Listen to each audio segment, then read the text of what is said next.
पिछले कुछ दिनों से ममता बनर्जी सीधा सीधा मोदी को टारगेट कर रही हैं और मोदी को टारगेट करने का कोई भी अवसर छोड़ना नहीं चाहती। फिलहाल अभी मुद्दा है अल्पन बंदोपाध्याय को लेकर, जो उनके मुख्य सचिव थे, लेकिन अब जब केंद्र ने उनका ट्रांसफर कर दिया और अनुशासनात्मक कार्रवाई करने तक का नोटिस दे दिया, इस पर भी जब उन्होंने जवाब नहीं दिया तो उनको दिल्ली तलब किया गया और दिल्ली नहीं गए तो उनको आपदा प्रबंधन एक्ट के तहत कार्रवाई करने का नोटिस दिया गया। लेकिन ममता बनर्जी है कि एक तरह से वो यूनियन बनाती दिख रही हैं और वो बयान देती हैं। अल्पन बंदोपाध्याय का चैप्टर तो क्लोज हो चुका, वो रिटायर हो गए और मैंने उनको 3 साल के लिए अपना मुख्य सलाहकार रख लिया है। यानी ममता बनर्जी ये कहना चाहती हैं कि मामला खत्म, अब केंद्र कोई कार्रवाई नहीं कर सकता। और ये सीधा केंद्र को चुनौती है, क्योंकि एक व्यक्ति केंद्र के द्वारा अगर राज्य में एज ए आईएएस वो काम कर रहे थे मुख्य सचिव बनकर, तब 3 महीने अगर बढ़ गए तो नौकरी से उस दिन तक वो रिटायर नहीं है जब तक कि केंद्र सरकार उनको रिटायरमेंट के लिए लेटर ना दे दे। अब ये नौकरी का नियम है, लेकिन अपनी मर्जी से टाइम बढ़वाना और अपनी मर्जी से घर बैठ जाना, ऐसा नौकरी में नहीं चलता है। और ये नौकरी के जो नियम कायदे कानून हैं वो भी उन पर लागू होंगे।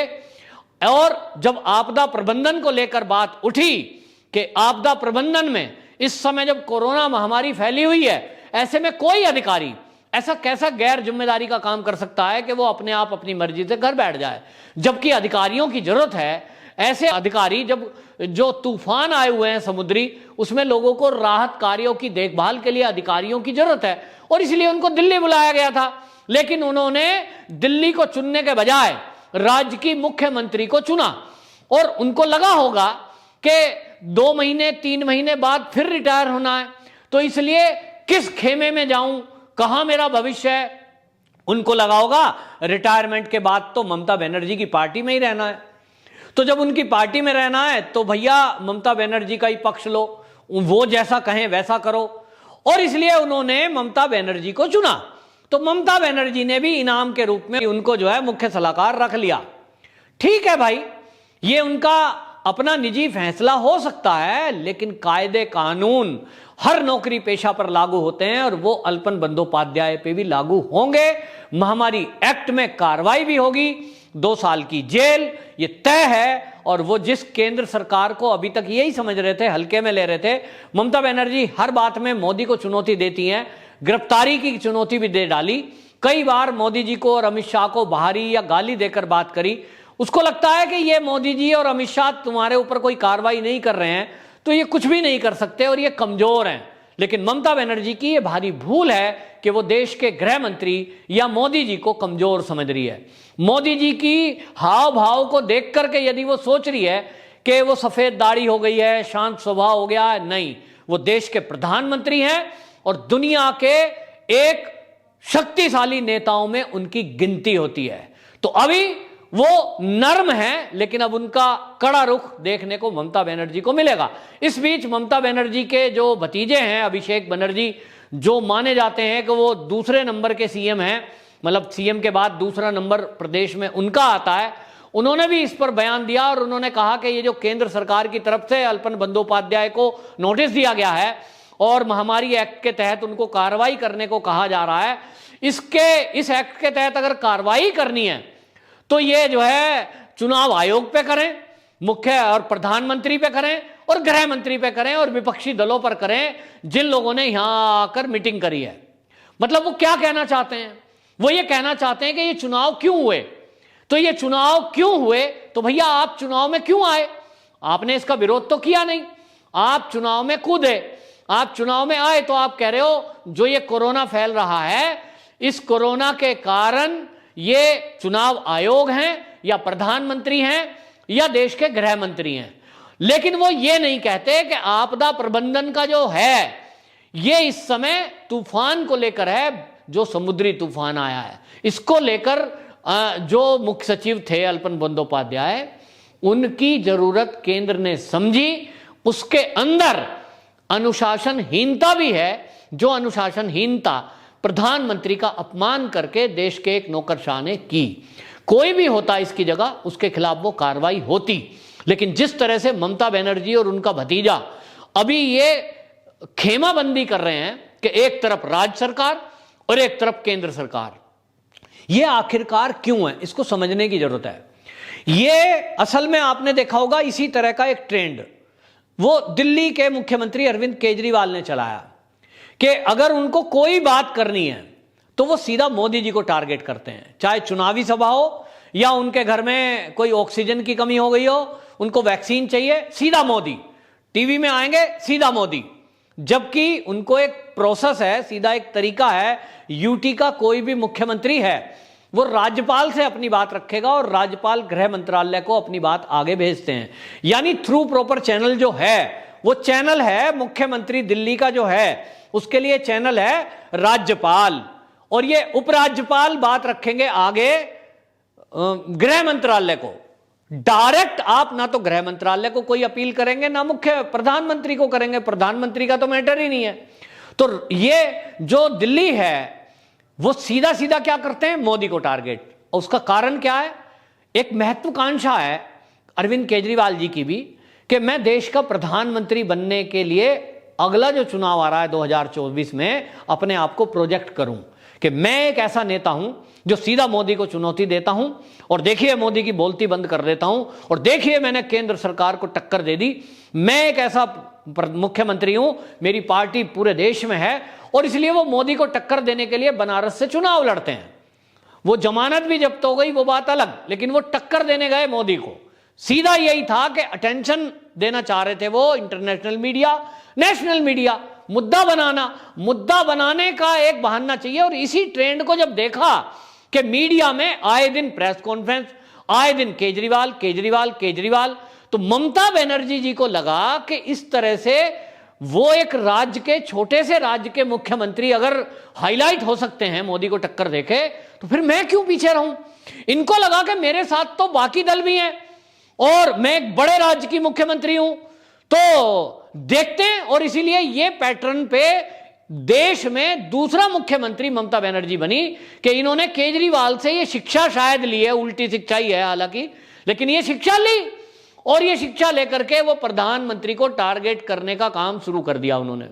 जो भी टकराने की बात हो सकती है जान पूछ के आ बैल मुझे मार, मतलब सीधी सीधी कोई बात नहीं थी कि अगर वो मीटिंग में टाइम से पहुंच जाती, प्रधानमंत्री के जाने के बाद या बीच में भी जाना था तो प्रधानमंत्री जी मैं जाना है, मुझे यास तूफान के बारे में कुछ मीटिंग लेनी है, तो मोदी जी ये थोड़ी कहते कि नहीं नहीं बैठो, बीच बाद में ही जाना, इजाजत दे ही देते शायद।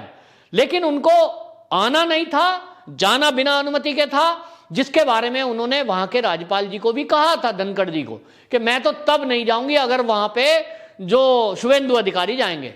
मतलब बहाना ढूंढना है और सीधी सीधी बात थी टकराने की।